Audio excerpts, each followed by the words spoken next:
Ele é líder espiritual e dono de uma emissora de televisão. Eu vou chamar o fundador da Igreja Universal do Reino de Deus, Edir Macedo.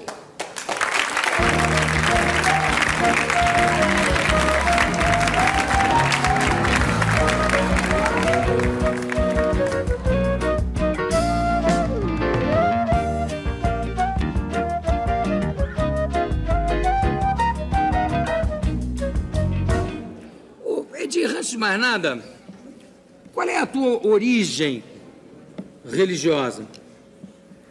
Católico. Você era católico, apostólico, romano? Católico, apostólico, romano. E quando é que te bateu assim de criar uma igreja própria? Bem, essa transformação não aconteceu da noite para o dia.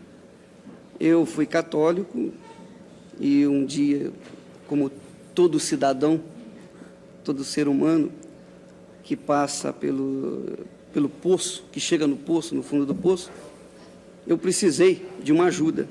E eu fui na igreja católica e, entrando lá, eu vi aquele senhor morto, naquela pedra de mármore, Carrara, e umas velas e tal. E eu vi ali uma situação bem interessante, porque ele estava ali morto e eu não sabia se eu chorava, se eu pedia para ele, se pedia para mim.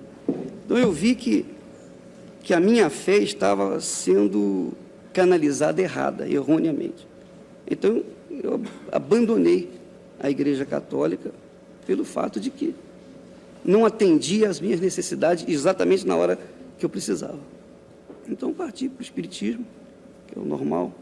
Mas você, quando sentiu necessidade da Igreja Católica, você chegou a falar... Deixa eu puxar mesmo um pouquinho para cá. Você chegou a falar com algum padre? Chegou a ir a um confessionário? A ir ter uma conversa com algum... Não, eu sempre pensei, Jô, que a gente tem que falar com Deus. E se Deus está em todo lugar, a gente não precisa de ninguém para falar com Ele. Eu fui na igreja porque o ambiente era um ambiente propício para se falar com Deus. Então eu fui lá pedir ajuda. E encontrei, me deparei com uma necessidade maior do que a minha, que é aquela do senhor que estava ali morto. Então eu desisti. Foi para o Espiritismo. Foi aí? Bem, no Espiritismo passei alguma temporada, também não resolveu a minha situação, a minha necessidade. Mas isso como leigo, não como... Como leigo, absolutamente como leigo. Foi então que, uma ocasião, eu tenho uma irmã que sofria de bronquite asmática, e ela passava noites em claro, chorando e gemendo e quase não podendo respirar. Sabe aquele gato, aquele negócio que fica miando e tal? Ela ficava a noite toda. E um dia ela ligou o rádio de manhã cedo e tinha um pastor que estava falando de Deus e ele falou: olha, você coloca a mão sobre o rádio que eu vou fazer oração. E ela colocou e deu resultado. Então, a partir daí, a família toda ingressou na igreja desse pastor e começou, então, a nossa mudança. E qual era a origem dessa igreja, desse pastor? É a origem evangélica. Como é que se chamava? É a Igreja de Nova Vida. Igreja de Nova Vida. Que é considerada uma igreja protestante, não? É protestante. Chamada de protestante. A sua igreja também é chamada de... É, mesma coisa. Bom, aí depois que vocês ingressaram na Igreja da Vida, aí quando é que bateu, assim, a iluminação de você sair e fundar a sua própria igreja? Não, eu nunca pensei em fundar uma igreja. Eu jamais pensei isso. Eu sempre pensei em levar as pessoas uma experiência própria, minha, com Deus. Porque eu tive realmente um encontro com Ele, então eu queria levar essa experiência para as pessoas. E eu fui levando as pessoas, que eu fui comunicando. E 13 anos depois de ter me convertido, surgiram pessoas que começaram a se interessar pelo trabalho e começaram a ajudar, a auxiliar. Então aquilo foi naturalmente, foi uma coisa... Qual foi o primeiro local físico assim que você teve? Foi lá na Abolição, no Rio de Janeiro, lá uma antiga funerária.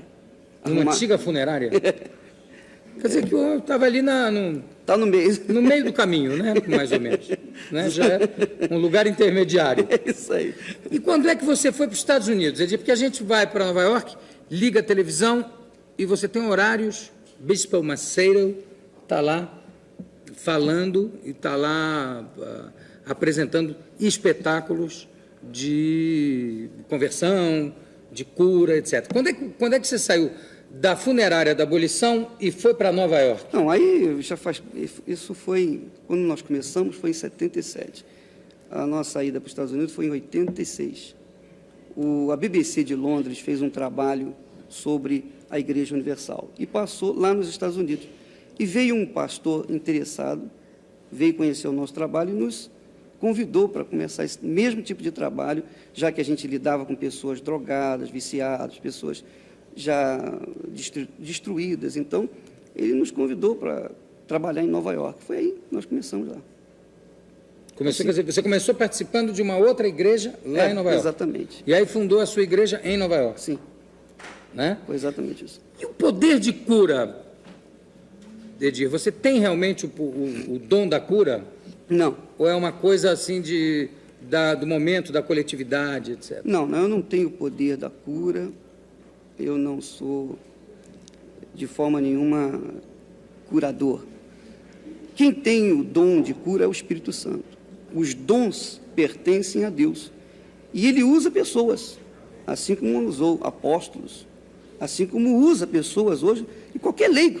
Mas você é um intermediário do Espírito Santo em casos de cura? Não, todas as pessoas que se entregam a Deus estão capacitadas para orarem para outras pessoas necessitadas e serem usadas por Deus. Não precisa ser pastor, não precisa ser bispo, não precisa ser nada. Pode ser um leigo, basta crer. Jesus disse, crê, tudo é possível aquele que crê. Então é você mesmo. Você falou em Jesus. Agora, a Igreja Universal, ela se apoia mais no Velho Testamento ou no Novo Testamento? Em ambos. O Velho Testamento é a base do Novo Testamento. Nós nos apoiamos no Novo Testamento, mas o Velho Testamento faz parte da nossa... No Velho Testamento você tem o Deus temor, né? Do temor. No Novo você tem o Deus do amor. Quer dizer, tem uma mudança muito significativa aí. O Velho Testamento apresenta Deus de longe, falando com o homem de longe. Quando ele falou com Moisés, falou de longe. No Novo Testamento apresenta Deus junto do homem, Jesus andando junto do homem. E agora, depois da morte e ressurreição de Jesus, Deus apresenta dentro da gente. Então, Ele está já dentro da gente. Então, houve uma aproximação. O Velho Testamento houve uma escada, né? Uma escada. Até que Deus vem dentro da gente, vem dentro de cada um que crê nele. Não vem dentro de qualquer pessoa, mas daqueles que realmente creem nele. Você falou em Moisés, me lembra uma definição do meu amigo Nizam Guanais, que diz que para ele Moisés foi o maior corretor de imóveis da história. Ele conseguiu convencer um povo inteiro a atravessar um deserto durante 40 anos para ir mostrar um terreno. Todo mundo atrás. Você falou que não precisa ser... Qualquer leigo pode ter o poder da cura, quer dizer, ser intermediário do Espírito Santo. Não precisa ser um padre, não precisa ser um bispo. Por que o bispo Macedo? Quer dizer, por que a nomeação de bispo? Não, o bispo, ele é um administrador. Uma palavra bíblica, ele é um administrador espiritual. Então, a função dele, o pastor, ele lida com o povo, o bispo lida administrativamente com os pastores, com o clero religioso. E como eu ensino os pastores, eu sou professor, eu ensino, eu dirijo, eu tenho a minha função de pastor e de bispo, de fato e de direito, então eu sou um bispo. Não porque eu tenha me designado bispo, mas pela função. Pela função, não, pela coordenação do presbitério da igreja. Como é que cresceu nos Estados Unidos? Nos Estados Unidos, os pastores eletrônicos foram muito abalados no seu prestígio pelos escândalos, alguns escândalos sexuais e alguns escândalos financeiros que aconteceram. Até que ponto isso interferiu na tua igreja, lá nos Estados Unidos? Não interferiu em nada, porque nós sempre procuramos levar as pessoas a uma fé em Deus e a diferença da igreja eletrônica, desses pastores eletrônicos, é que eles usam a televisão para fazer a igreja das pessoas dentro de casa. E nós não, trabalhamos com as pessoas tete a tete, face a face. Mas mesmo dentro de casa, quer dizer, tem milhares de pessoas assistindo sempre, né? Em locais enormes. Sim, eles assistem, mas o pastor está atrás das câmeras. Quem tem que estar atrás das câmeras são os artistas, e não o pastor. O pastor tem que estar junto das ovelhas.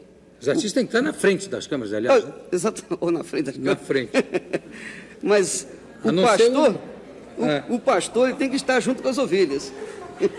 Tem que estar ali coladinho. Não, mas também você sabe que tem artistas atrás das câmeras. Você vê, se não houver artistas atrás das câmeras, os artistas que não aparecem. Nós temos até um artista mesmo aqui atrás da câmera, que é o Ed Murphy, que está ali atrás daquela câmera, que é o famosíssimo cameraman, que está todo encolhidinho ali, para não aparecer, mas não adianta, Ed, você tem que... Ô, Edir, como é, nos Estados Unidos, por exemplo, na televisão, você tem um canal de televisão ou você compra o horário para passar o teu programa? Não, lá... Você é dono de um horário? Lá a gente aluga, como aqui também, né? Há um aluguel de tempo. Nós compramos o horário. Mas aqui vocês compraram a TV Record? Nós compramos. A igreja adquiriu. Como é que, de repente, uma igreja só, quer dizer, a Igreja Universal do Reino de Deus, quer dizer, não é ligada a nenhuma outra igreja protestante, consegue angariar tantos donativos a ponto de poder comprar horários de televisão nos Estados Unidos, que é uma coisa cara, e comprar uma estação de televisão no Brasil? Bem, em primeiro lugar, para responder essa pergunta, nós temos que dizer o seguinte, João. A televisão, a Record, ela não foi comprada nem à vista, não foi comprada cash, com dinheiro na mão. A televisão tinha um passivo, e nós assumimos o passivo, e o saldo está sendo pago em parcelas. Então... Não, mas mesmo assim, por exemplo, se eu quisesse ter comprado a Record na época, não ia dar. Mesmo assim, assumo o passivo, vou assumir esse passivo aqui. Pronto. O resto divide. Bem, eu não sei as suas condições, mas a igreja luta, né? Ela trabalha, ela naturalmente tem ofertas, e as ofertas são destinadas para o desenvolvimento do trabalho da igreja. Com isso, a igreja foi afetada pelo plano Collor? O plano Collor chegou a bloquear parte dos rendimentos Não, da igreja? Porque o que... Os rendimentos da igreja ficam lá fora. Boa sua pergunta.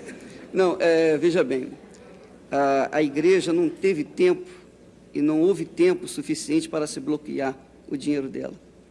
Porque entra e sai. Há um reinvestimento no trabalho da igreja, entende? Não houve esse tipo de problema, não. Quer dizer, esse dinheiro é um capital de giro que está sempre... Está sempre funcionando. Circulando. Circulando. Ô, Edir, você, junto com outros membros da Igreja Universal, uma coisa que, aliás, você nega, mas que aparece nos jornais, os jornais têm falado muito nisso, está com processos por charlatanismo. Isso é verdade ou é mentira? Não existe. O que há de verdade nisso e o que há de... Não existe nenhum processo contra nós. Existe, sim, um trabalho de alguns segmentos da sociedade que procuram ou tentam deteriorar a minha imagem ou o trabalho da Igreja Universal do Reino de Deus.